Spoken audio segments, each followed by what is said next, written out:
Halo, selamat pagi. Nama saya Nafila Sofa Zahra dari kelas 12 MIPA KBC. Di video kali ini saya akan menjelaskan 4 pokok bahasan yang mencakup materi kesenian kita minggu ini, yaitu musik kontemporer.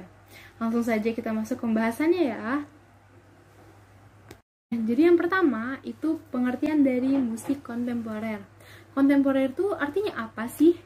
Jadi kontemporer itu artinya kekinian, masa kini, atau lebih tepatnya sesuatu yang sama dengan kondisi waktu yang sama atau saat ini terjadi.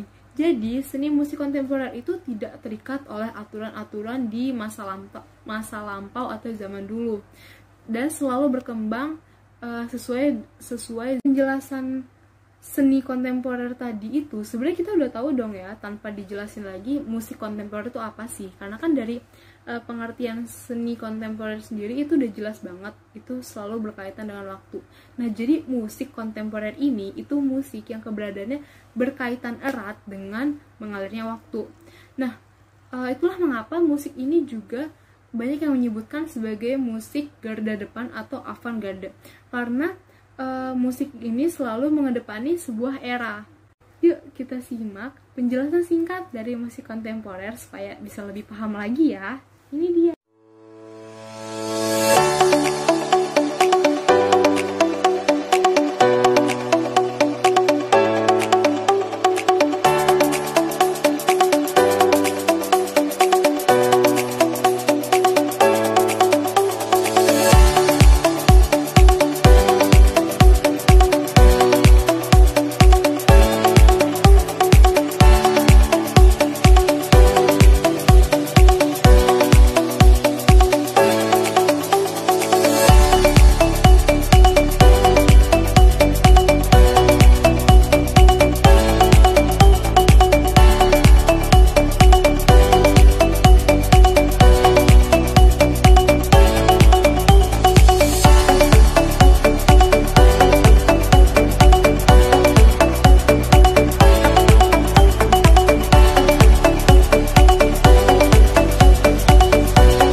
Nah, kemudian ada pertanyaan lagi, apa sih ciri karakteristik musik kontemporer ini yang membedakan dengan musik-musik jenis lainnya? Karena kan kalau misalkan dari pengertiannya musik masa kini gitu kan, itu kan masih banyak orang yang masih bingung, wah perbedaannya apa gitu kan, perbedaan yang secara nyata terlihat itu apa dari musik kontemporer.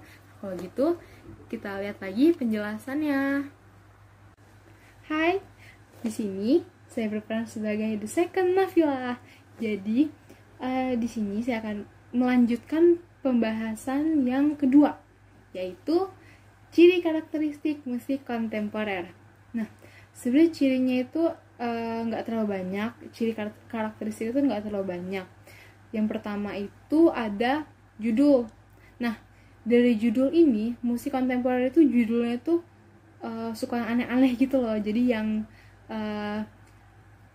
jarang banget didengar, terus jarang banget dipakai untuk musik-musik yang biasa. Contohnya seperti yang di tugas LKPD saya sebelumnya, yaitu ada judulnya Air Mata Air.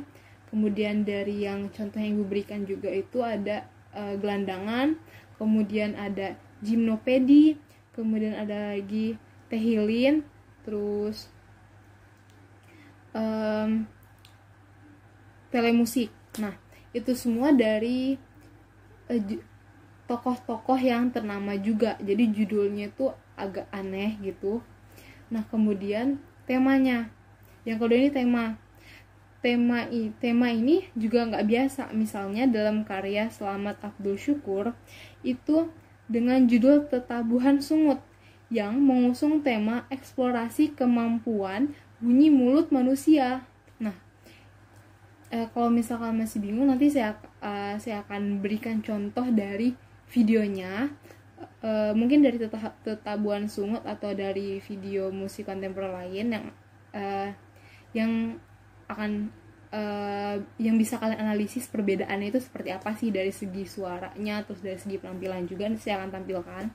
Kemudian yang ketiga itu ada instrumennya. Instrumen yang biasa dipakai ini biasanya bukan berupa alat musik gitu kebanyakan. Jadi ada yang dari tepukan tangan, kemudian ada dari piano yang dimodifikasi dengan skrup. Yang tepukan tangan itu karya dari Steve Reich.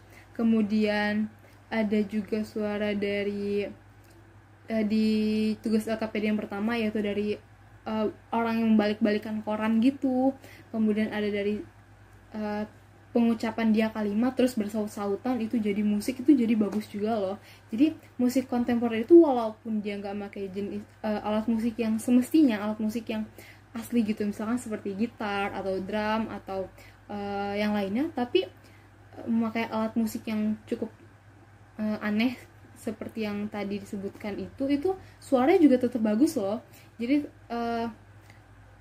nggak kalah bagusnya dengan menggunakan alat musik aslinya gitu. Kemudian yang keempat itu dari partiturnya. Jadi terdapat notasi auditif dan notasi tindakan. Nah, sebab konsepnya ini seringkali harus disertai petunjuk detail tentang gambaran dan cara memproduksi bunyi tersebut. Nah, ini berkaitan sama yang ciri karakteristik ketiga, yaitu instrumen. Jadi ada notasi auditif dan notasi tindakan. Jadi notasi tindakannya maksudnya misalkan ada suatu bunyi. Nah, bunyinya itu cara mengeluarkan bunyi itu dengan apa? Apakah itu dengan tepuk tangan, atau dengan memukulkan suatu benda, atau dengan suara vokal manusia, atau dari suara benda-benda lainnya gitu. Jadi partitur itu udah jelas beda banget ya, dan mungkin lebih rumit. Kemudian yang kelima itu ada teknik garapan. Nah, ide gagasan bisa saja menggunakan idiom dan tata gramatika musik tradisi. Kemudian bisa juga menggunakan perhitungan nilai matematis. Makanya partiturnya ini mungkin hanya bisa dimengerti dengan yang membuat not tersebut. Kemudian ada melodi, yaitu liriknya itu tak sebanyak seperti periode sebelumnya, karena kan ini musiknya mengikuti perkembangan zaman ya. Kemudian ritmenya tuh kompleks, dan yang terakhir itu adanya harmoni. Oke, jadi ciri yang terakhir itu kan harmoni yang disonan. Lalu apa sih harmoni yang disonan itu? Harmoni disonan atau disonan harmoni itu merupakan beberapa penggabungan nada-nada lainnya yang menghasilkan sebuah kualitas yang memiliki sifat tidak santai atau tidak tegang. Nah, jadi menurut artikel dari bccrwp.org, disonansi memperingatkan kita tentang suara atau alarm. Disonansi adalah bunyi keras dalam musikal yang sering bertentangan dengan tema umum musik. Setelah disosiasi, nada melodi dan disonan, rasa damai dan harmoni muncul. Disonansi menciptakan kontras dalam puisi dan penulisan prosa. Kata-kata aneh dalam puisi itu menciptakan ketegangan dan ketidaksepakatan.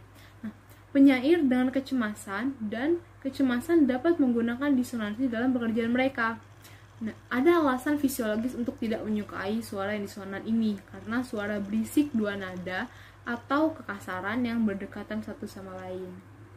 Nah, menciptakan frekuensi suara bebas otak. Musik alokultural sering dapat memiliki nada disonan karena penggunaan budaya yang berbeda, tradisi budaya yang berbeda, dan instrumen yang berbeda. Ini terbuka untuk interpretasi karena budaya dan instrumennya menentukan gaya musik. Kebanyakan musisi jazz dan komposer kontemporer ini suka menggunakan disonansi untuk membedakan musik. Nilai disonansi dalam musik itu sangat subjektif dan tidak semua orang menyukai suara kasar yang diucapkan disonansi. Kemudian di zaman sekarang ini ya, di zaman kita kehidupan, suara-suara mengelilingi kita. Suara alarm dapat berupa konsonan atau disonan. Teriakan burung hantu beresonansi intens, sementara suara merpati memiliki nada melodi dan harmonis yang menghibur. Alarm peringatan sirene cukup keras di telinga dan dirancang untuk memperingatkan pendengar tentang bahaya. Nah, suara-suara inilah yang disebut disonan gitu. Penjelasan panjangnya. Lanjut ke pembahasan ketiga ya. Jadi di Indonesia ini udah cukup banyak musisi kontemporer terkenal, dan ada beberapa juga daftar lagunya.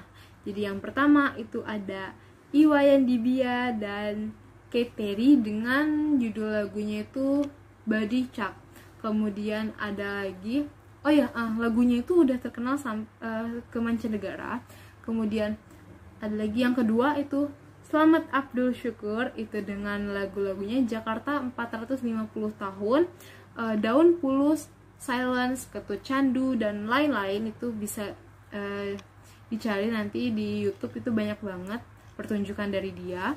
Kemudian ada lagi dari yang ketiga itu ada Harry Rusli dengan judul lagunya itu Filosofi Gang, Musik Rumah Sakit, Musik Sikat Gigi, Opera Ikan Asin, Opera Kecoa, dan lain-lain. Nah, itu dia ciri karakteristik nyata dari musik kontemporer ya. Kan judul itu aneh-aneh tuh, yang asing banget di telinga kita gitu. Kemudian ada Al Suwardi dengan judul pertunjukannya itu Planet Harmonik. Kemudian ada Jadu Ferianto, yaitu daftar pertunjukan itu Kopi Susu, Hitam Manis, Tetabuhan, dan lain-lain. Kemudian ada juga penyanyi dan grup band luar negeri, itu tahun 2017-an. Mereka juga mengeluarkan lagu yang berkaitan dengan kontemporer ini. Itu ada Katy Perry, Taylor Swift, dan Ed